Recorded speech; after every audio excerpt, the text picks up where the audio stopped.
ಸುಂದರ ಪ್ರಕೃತಿ ಭೂಮಿಯನ್ನೇ ಸ್ವರ್ಗವನ್ನಾಗಿಸಿದೆ.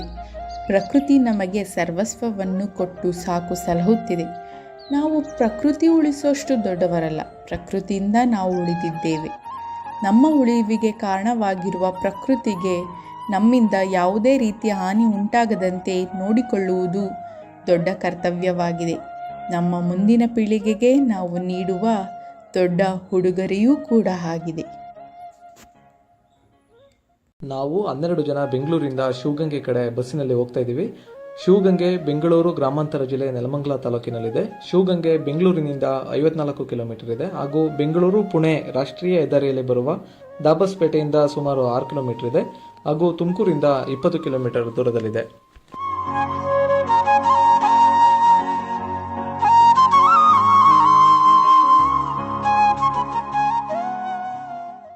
ನಾವೆಲ್ಲ ತಿಂಡಿ ತಿಂದು ದಾಬಸ್ಪೇಟೆಯಿಂದ ಶಿವಗಂಗೆ ಕಡೆ ಆಟೋದಲ್ಲಿ ಹೋಗ್ತಿದ್ದೀವಿ.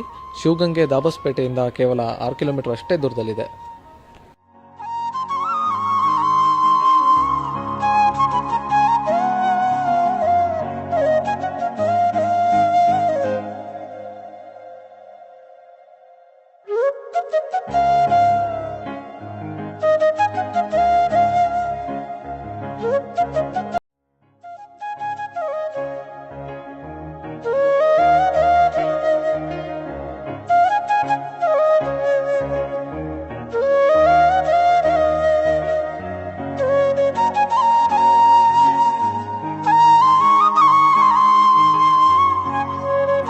ಬೆಂಗಳೂರಿಂದ ಶಿವಗಂಗೆ ತಲುಪಿದ್ದೀವಿ.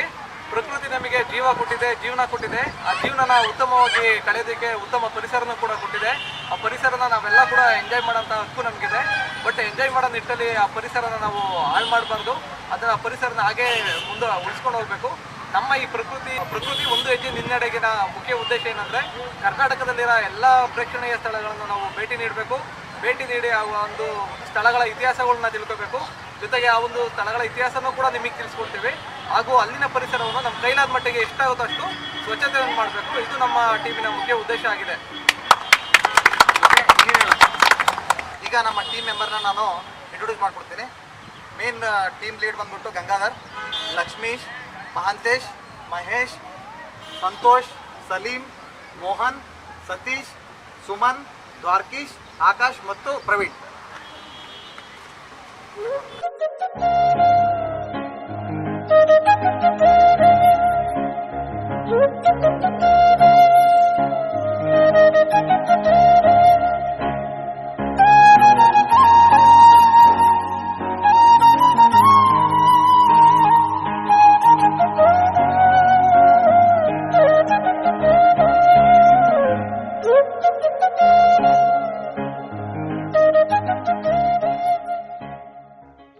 ಪಾತಾಳಗಂಗೆ.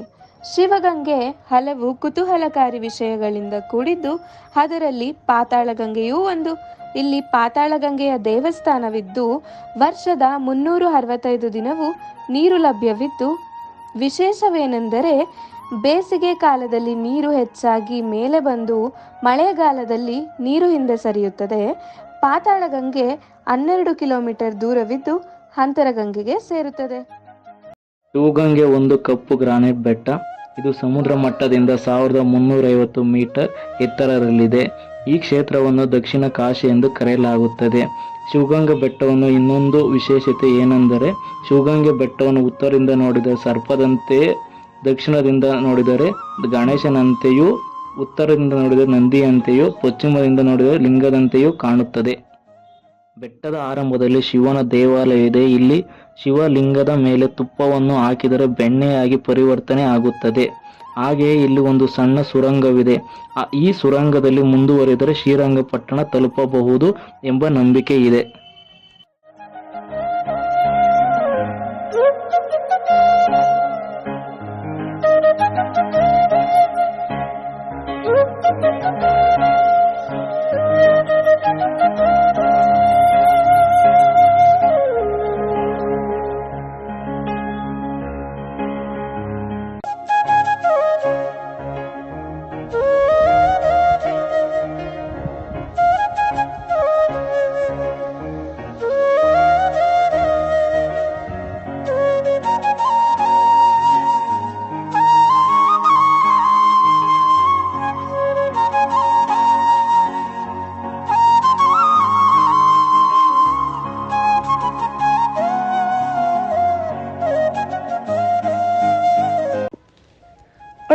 ತೀರ್ಥ. ಶಿವಗಂಗೆ ಹಲವಾರು ವಿಶೇಷತೆಗಳಿಂದ ಕೂಡಿದ್ದು, ಬೆಟ್ಟದಲ್ಲಿ ಸ್ವಲ್ಪ ಮೇಲೆ ಏರಿದರೆ ಒಳಕಲ್ಲು ತೀರ್ಥ ಸಿಗುತ್ತದೆ. ಇಲ್ಲಿರುವ ಒಳಕಲ್ಲಿನಲ್ಲಿ ವರ್ಷದ 365 ದಿನವೂ ಕೂಡ ನೀರು ಸಿಗುತ್ತದೆ. ಇಲ್ಲಿ ಯಾರ ಕೈಗೆ ನೀರು ಸಿಗುತ್ತದೆಯೋ ಅವರು ಅಂದುಕೊಂಡಿದ್ದೆಲ್ಲ ಈಡೇರುತ್ತದೆ ಎಂಬ ನಂಬಿಕೆ ಇದೆ. ಇದು ವಿಜ್ಞಾನಕ್ಕೂ ಕೂಡ ಅಚ್ಚರಿ ಉಂಟು ಮಾಡಿದೆ. ಒಳಕಲ್ಲು ತೀರ್ಥ ಹಾಗೂ ರೇವಣಸಿದ್ದೇಶ್ವರ ದೇವಾಲಯದ ಪಕ್ಕದಲ್ಲಿರೋ ಭೂಮಿ ಕುಸಿದಿದ್ದು ಸ್ವಲ್ಪ ಕಾಂಕ್ರೀಟ್ ಅಷ್ಟೇ ಉಳಿದಿದೆ. ಇಲ್ಲಿ ಬೆಟ್ಟದ ಮೇಲೆ ಹೋಗೋದಕ್ಕೆ ಎಲ್ಲರೂ ಕೂಡ ಇದೇ ರೂಟಲ್ಲಿ ಸಾಗಬೇಕು. ಆದರೆ ಇಲ್ಲಿ ಯಾವುದೇ ರೀತಿ ತಡೆಗೋಡೆ ಸಹ ಇಲ್ಲ. ದಯವಿಟ್ಟು ದೇವಾಲಯದ ಆಡಳಿತ ಮಂಡಳಿ ಇಲ್ಲಿ ತಡೆಗೋಡೆ ನಿರ್ಮಿಸಿದರೆ ಮುಂದೆ ಆಗುವಂತಹ ಅನಾಹುತಗಳನ್ನ ತಪ್ಪಿಸಬಹುದು.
ನಮ್ಮ ಈ ಪ್ರಕೃತಿ ತಂಡದ ಉದ್ದೇಶ ಏನಂದ್ರೆ ಕೆಲವರಿಗೆ ಭೇಟಿ ಕೊಟ್ಟು ಅಲ್ಲಿರುವಂಥ ಮಲಿನೇಶ್ವರನ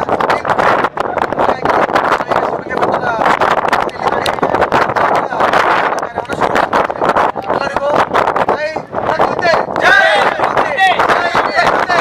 ಪ್ರಕೃತಿ, ಒಂದು ಹೆಜ್ಜೆ ನಿನ್ನಡೆಗೆ.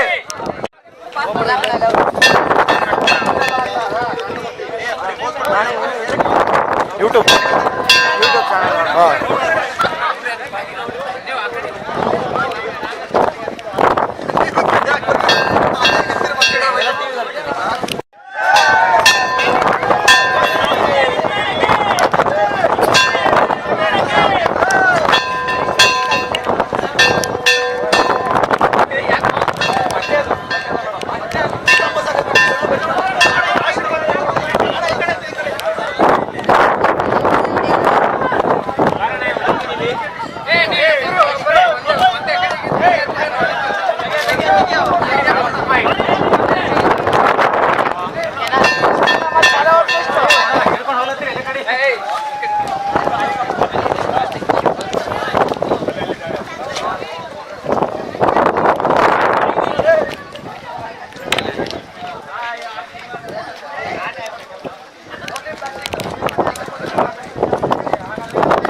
ನೀವು ಮಾಡ್ತಾ ಇರ್ಬೇಕು.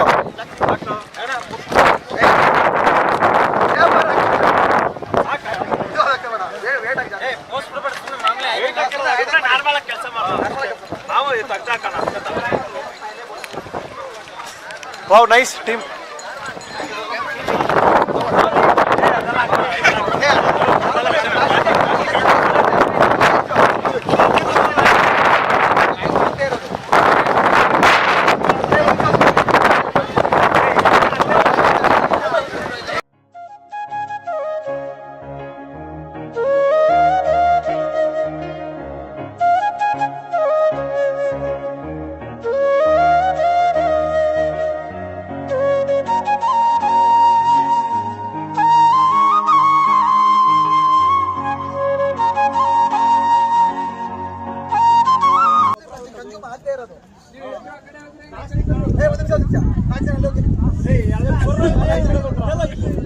ಬಾಳೆಹಣ್ಣು ಎತ್ತದ ಬಾಳೆಹಣ್ಣು ಎತ್ತ.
ಯೂಟ್ಯೂಬ್ ಎಲ್ಲ ಬರ್ತೀರಾ ಬನ್ನಿ.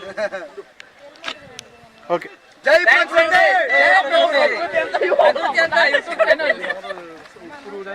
ಒಂದು ಹೆಜ್ಜೆ ನಿನ್ನಡೆಗೆ ಪ್ರವೀಣ.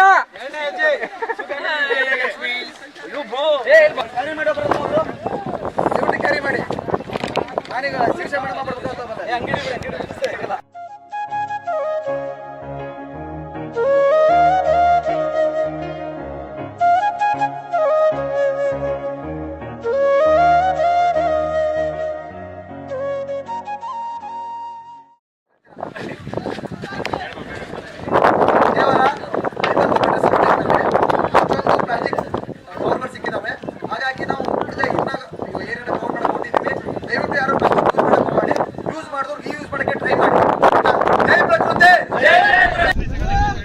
ಆಗ್ತಾ ಇದೆ ಫುಲ್. ಓಯ್ ಬಾರ ಸಾಕ್ಲೋ, ಮೊಬೈಲ್ ಮಳೆ ಬರ್ತದೆ.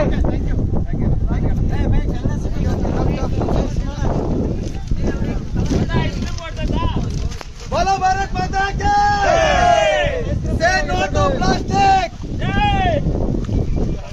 से नो टू प्लास्टिक. ಅಣ್ಣ ಈ ಚಳಗೆ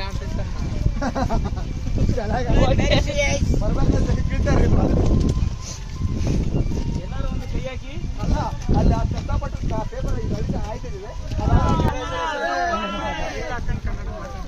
ಬೆಂಗಳೂರಿಂದ ಬಂದು ಕಸ ಆಯ್ತಿದೆ. ಯಾರು ಕಸ ಹಾಕ್ಬೇಡಿ.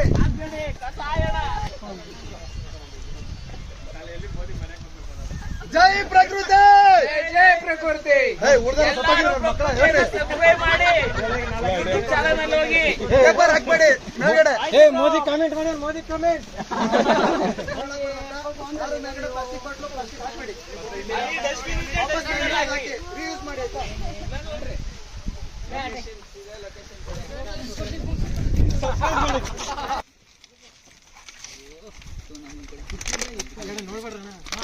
ರಿಯಾಲಿಟಿ ನೋಡ್ತಾರೆ ಅಷ್ಟೇ. ಈ ಸ್ಕೀಮು ಯಾವ ರೇಂಜಿಗೆ ಫೇಮಸ್ ಆಗಬೇಕು ಅಂದ್ರೆ ಈವನ್ ಮೋದಿ ಬಂದು ನಮ್ಮನ್ನ ಅವ್ರ ಆಫೀಸ್ ಕರೆಸಬೇಕು.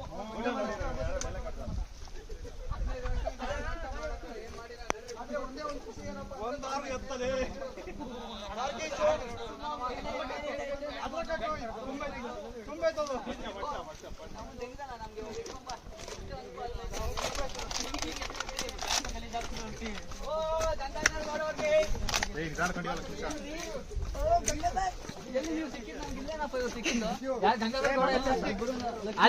ಅಲ್ಲಿ ನಿಂತಿರೋರು ಮೇನ್ ಅದು ವಾಟರ್ ಇಲ್ಲ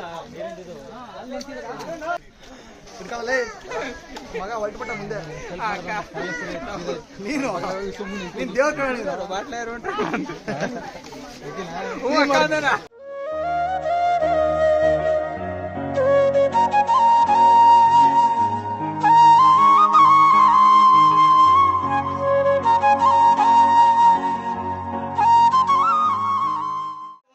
ಓಕೆ ಮಾಡ್ತೀವಿ ಸ್ವಲ್ಪ ನಾವು ಮುಂದೆ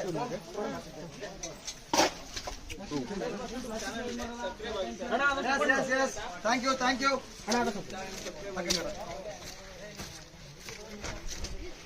ನಮ್ಮ ಮನೇಲಿ ನನ್ನ ಮಗ ವಾಟರ್ ಬಾಟ್ಲ್ ಎತ್ತಿದವ ನಾನು ಅಲ್ಲ ಹಂಗಂದ್ರ ನಮ್ಮ ಮನೇಲಿ ಒಂದ್ ವಾಟರ್ ಬಾಟ್ಲ್ ಎತ್ತಿಡಲ್ಲ ಇಲ್ಲಿ ಇರೋ ಬರೋವಲ್ಲ ಎತ್ತಾ ಇದೀನಿ ನಾನು ದಿಸ್ ಇಸ್ ಲವ್ ನಾ ವಾಟ್ ನೇಚರ್ जाओ यार जाओ ಅಯ್ಯೋ ಪಾಯ್ಸನ್ ಪ್ಲಾಸ್ಟಿಕ್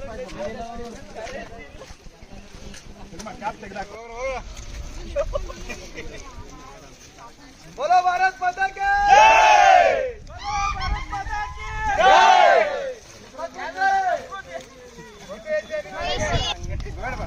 ಹಂಗೆ ನಾವೆಲ್ಲ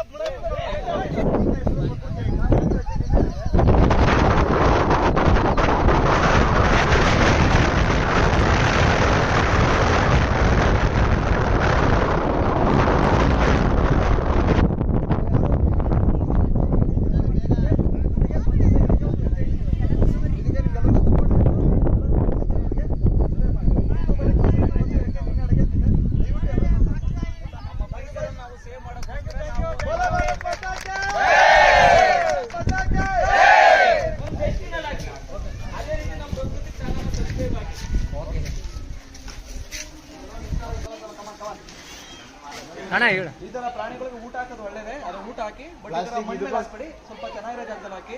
ಅನ್ನ ಹಾಕೋದು ಒಳ್ಳೇದಾಗ್ಲಿ, ಬಟ್ ಚೆನ್ನಾಗಿರೋ ಜಾಗದಲ್ಲಿ ಹಾಕಿ.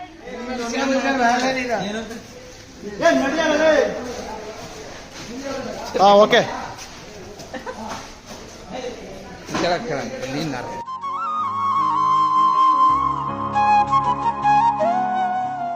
ನಮ್ಮ ಪ್ರಕೃತಿಯ ಮಧುರ ದಿನದ ಶಿವಗಂಗೆಯ ಸ್ವಚ್ಛತಾ ಕಾರ್ಯ ಇವಾಗ ಮುಗಿದಿದೆ. ನಾವು ಸ್ವಲ್ಪ ದೂರ ಅಷ್ಟೇ ಆಯಿತು, ಬಟ್ ಅಲ್ಲಿ ಅಷ್ಟರಲ್ಲೇ ಇಷ್ಟು 3,000 ಬಾಟ್ಲುಗಳು ಸಿಕ್ಕಿದೆ. ಇದೇ ಥರ ದಿನಕ್ಕೆ ಪ್ರತಿದಿನ ಸಾವಿರಾರು ಜನ ಹೋಗ್ತಾರೆ. ಪ್ರತಿ ಜನರು ಕೂಡ ಹತ್ತಿನ ರಿಟರ್ನ್ ಬರಬೇಕಾದ್ರೆ ಒಂದೊಂದು ಬಾಟ್ಲು ಕೂಡ ವಾಪಸ್ ತಂದು ಕೂಡ ಇಡೀ ಬೆಟ್ಟನ ಕ್ಲೀನ್ ಮಾಡ್ಬೋದು. ಇನ್ಮೇಲೆ ಯಾರೇ ಹೋಗಿದ್ರು ಕೂಡ ಹತ್ತಿನ ಬರ್ಬೇಕಾದ್ರೆ ಮತ್ತೆ ಒಂದೊಂದು ಕ್ಯಾನ್ಗಳನ್ನ ರಿಟರ್ನ್ ತಂದರೆ ಕೂಡ ಕ್ಲೀನಾಗಿರುತ್ತೆ ಅಂತ ಹೇಳ್ತಾ ಪ್ರತಿಯೊಬ್ಬರು ಕೂಡ ಸ್ವಚ್ಛತೆಯನ್ನು ಕಾಪಾಡಿ. ಹಾಗೂ ಪ್ಲಾಸ್ಟಿಕ್ ಬಳಕೆ ತಪ್ಪಲ್ಲ, ಬಟ್ ಬಳಸೋದನ್ನ ಮಿತವಾಗಿ ಬಳಸಿ ಅಂತ ಹೇಳ್ತಾ, ಮತ್ತೆ ರೀಸೈಕಲ್ ಆಗೋ ಥರ ಯೂಸ್ ಮಾಡಿ ಅಂತ ಹೇಳ್ತಾ ಇವತ್ತಿನ ಈ ಪ್ರಾಜೆಕ್ಟನ್ನು ನಾವು ಕಂಪ್ಲೀಟ್ ಮಾಡ್ತಿದ್ದೀವಿ. ಎಲ್ರಿಗೂ ಒಳ್ಳೆಯದಾಗಲಿ. ಜೈ ಪ್ರಕೃತಿ, ಜೈ ಪ್ರಕೃತಿ. ನಾವು ಕಲೆಕ್ಟ್ ಮಾಡಿರೋ ಪ್ಲಾಸ್ಟಿಕ್ನ ಈ ಜಾಗದಲ್ಲಿ ಇಟ್ಟಿದ್ದೀವಿ. ಇಲ್ಲಿನ ಅಧಿಕಾರಿಗಳೇನಿದ್ದಾರೆ, ದೇವಸ್ಥಾನದ ಅಧಿಕಾರಿಗಳಾಗಲಿ ಹಾಗೂ ಗ್ರಾಮ ಪಂಚಾಯತಿ ಅಧಿಕಾರಿಗಳೇನಾಗಲಿ, ಈ ಪ್ಲಾಸ್ಟಿಕ್ನ ಎಲ್ಲಿಗೆ ಡಿಸ್ಪೋಸಲ್ ಮಾಡಬೇಕು ದಯವಿಟ್ಟು ಇದು ಮಾಡಿ. ಪ್ಲಾಸ್ಟಿಕ್ನ ಇಲ್ಲಿ ಮತ್ತೆ ಬಿಟ್ಟು ಮತ್ತೆ ಅಂಡತನ ಮಾಡಬೇಡಿ.